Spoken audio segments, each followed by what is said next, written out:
Dia dele, né? Não, eu queria fazer uma pergunta para a gente entrar no tema aqui desse planejamento dos portugueses. Primeiro, eu queria pegar uma citação que diz o quão difícil, ela ilustra um pouco quão difícil foi o feito, né, dos portugueses explorar o mundo, né, de pegar aí umas caravelas, umas naus e atravessarem o Atlântico. Diz o seguinte, né, do livro Os Primeiros Povoadores do Brasil, do Almeida Prado. O mesmo que pensava Humboldt, da história da geografia, podemos dizer dos primitivos povoadores brancos do mundo novo, imersos em densa nuvem de falhas e incertezas. Não é preciso, no entanto, a imaginação dos que se apoderaram de episódios verídicos e o sublimaram em sua poética fantasia, desculpa, que o livro está com uma pressão meio ruim aqui, meio falha, em poética fantasia, para considerar prodigiosa a odisseia desses percursores. Ante a pequena caravela de europeus chegada no Brasil, estendia-se o desconhecido em toda a plenitude. A mata era ameaçadora e nas praias irrompiam canibais mais perigosos que tigres. O clima quente do litoral, as feras, os insetos, o ermo, as febres, tudo se conjugava contra os que se arriscavam em terra.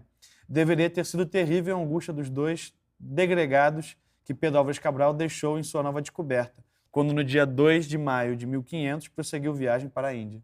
Tanto fala que eles correram atrás dos portugueses, pedindo não deixar eles lá, né? É um negócio... É realmente uma busca pelo desconhecido, né? Agora, tem muitos relatos, além desse feito heróico, né, dessa odisseia, que nem o escritor fala aqui, tem muita coisa que atesta que os portugueses não só já conheciam o Brasil antes da chegada do Pedro Álvares Cabral, como mantiveram muitas coisas sobre o Brasil um segredo até 1800. Né? Tentaram... o ouro que era explorado aqui, tudo eles tentaram manter o máximo de segredo, dos mapas que eles tinham, como que a coisa funcionava aqui.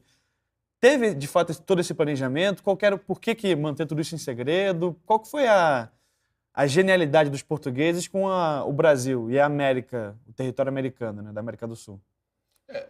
Essa questão do segredo existiu, né? Os portugueses, eles eram, ao contrário do que muita gente pensa, eles eram um estado muito bem organizado, né? Mais moderno do que os outros estados europeus. E, logicamente, que eles tratavam de ocultar as informações por causa da competição comercial. Isso aí não há dúvida nenhuma. Agora, ninguém sabe, né, exatamente o que... Por exemplo, a carta do Caminha, ela dá a entender que ele ficou surpreso de ter encontrado a Terra, etc. e tal. Isso aí alimenta a ideia de que foi um acaso. Mas a carta do Caminha não é uma carta oficial. É uma carta privada, particular, que ele escreveu para o rei Dom Manuel de Portugal. E, logicamente, que houve a carta oficial. Né? Diziam... Só que nós nunca lemos, ninguém nunca leu essa carta oficial.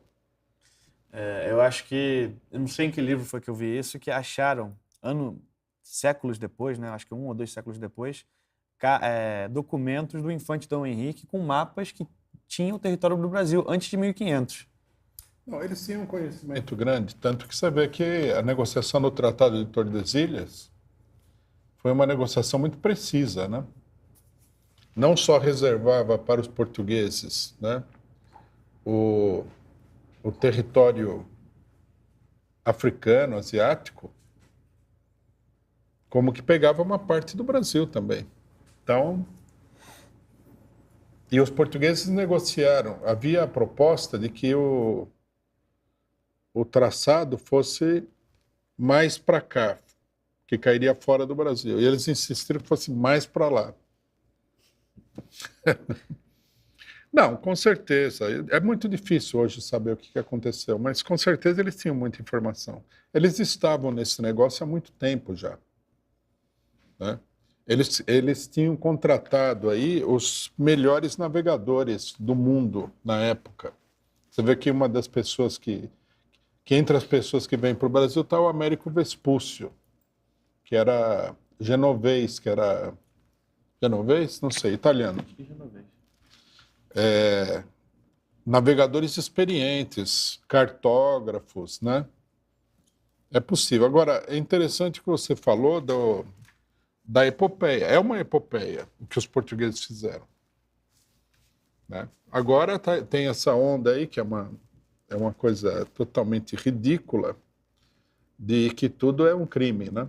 Mas se fosse seguir por esse padrão aí, a Guerra de Troia seria a coisa mais criminosa de todas, né? Porque eles acabaram com a cidade totalmente, extinguiram ali uma determinada sociedade. Não dá para dizer que extinguiram uma civilização, mas extinguiram a sociedade. Era brutal. Mas isso daí acontece o seguinte: a história e a vida em real não pode ser feita por moralistas, né? Se a gente for seguir um padrão de julgamento moral, lógico, nós vamos ter que. Não é só isso.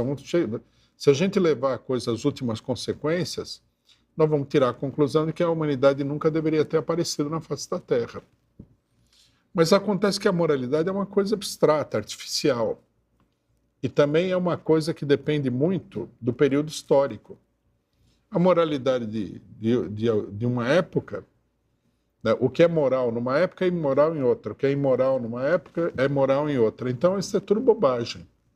O que nós temos que ver é a luta dos seres humanos pelo desenvolvimento. Isso que é o importante, né? Lógico, a moralidade ela serve para você estabelecer determinadas normas, né, concretas, específicas, localizadas de conduta. Mas a ideia de uma moralidade universal é totalmente absurda. Só